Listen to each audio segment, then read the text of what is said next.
Happy Friday, everybody. Welcome to Almost the Weekend. I hope you had a great week. It was full of AI, but that will have to wait until the Tuesday market update. Today is May 24th, 2024, and this is your pre-Memorial Day Welcome to Summer Friday planning video. Before I get too far into today, I want to take a moment to talk about Memorial Day.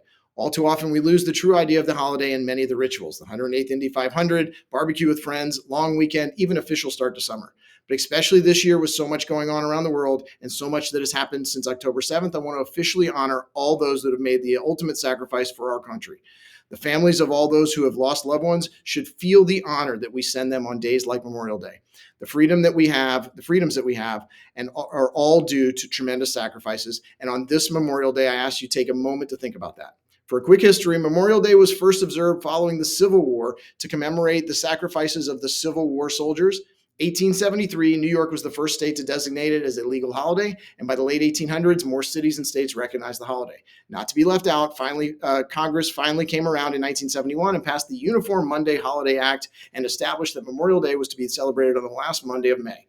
There are still separate Memorial Days in special states and regions in place, but this one is what we will commemorate. Also coming soon will be May 29th, or 529.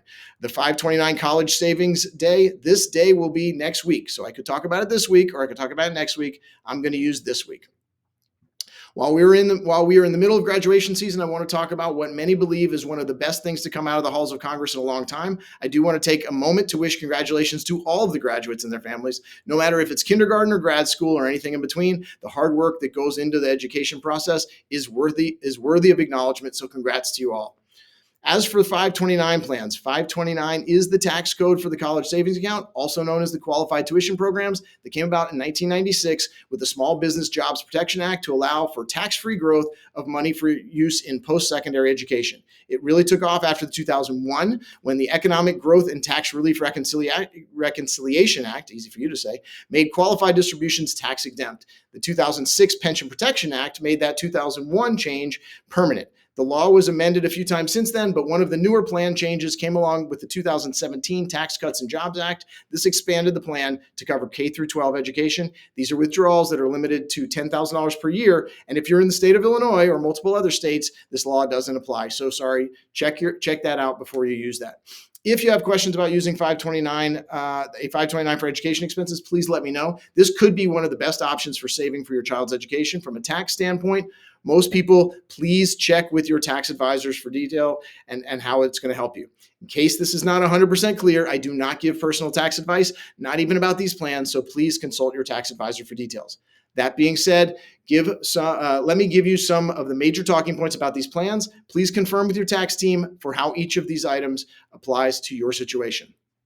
4 of the major features are the following. Number 1, the earnings grow tax deferred, and qualified withdrawals are tax-free from federal taxes and may also be free from state taxes. Number 2 is that these plans can have a dual purpose and serve as a great part of your gifting and estate plan as well. If you are able to contribute up to $18,000 per year in 2024 per beneficiary, $36,000 for a couple filing jointly. You can also make 5 years at once, up to $90,000 or $180,000 for those filing jointly. This gift will be treated as being made over a 5-year period for gift tax recognition purposes.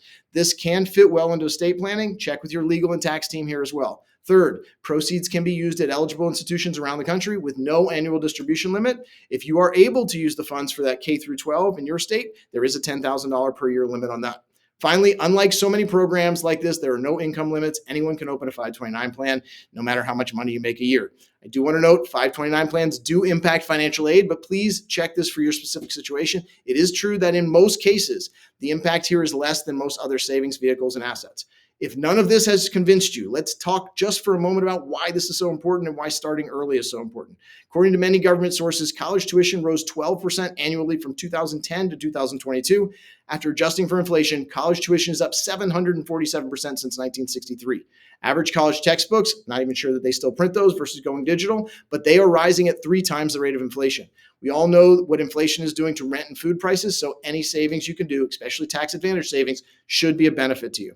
Let's wrap up with some final facts for today. In a recent Wall Street Journal article, some flexibilities were highlighted. Let's hit those, and then we're off to the long weekend.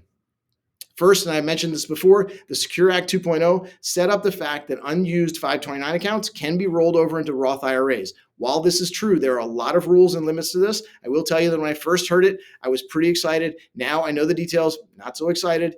But if you are nearing the end of your education funding and you still have assets in those plans, please let's talk about your options. Rolling to a Roth IRA is just one of the things to consider. Next, grandparents love these plans, and for good reason. As I told my grandmother at one point, you can help to establish your legacy by helping to educate your children, your grandchildren, and beyond. The problem until this year was that those distributions from grandparents' accounts counted as untaxed student income for the student, and that played havoc on the financial aid forms. The new rule allows it not to count for federal financial aid. It can count against the student in the CSS profile or the College Scholarship Service profile, and this is used by more than 300 colleges and universities for non-federal financial aid. So it's not 100% cleared out.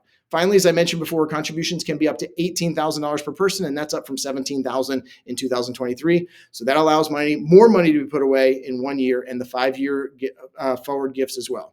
Okay, with this video standing between you and your long weekend, I'll bring it to a close. Again, I want to direct you to try to take a moment to remember the reason for Memorial Day. I've been very lucky to work with many people serving in the military, and it is truly an honor. We owe them all for our rights and freedoms, not just for the day off and the barbecue.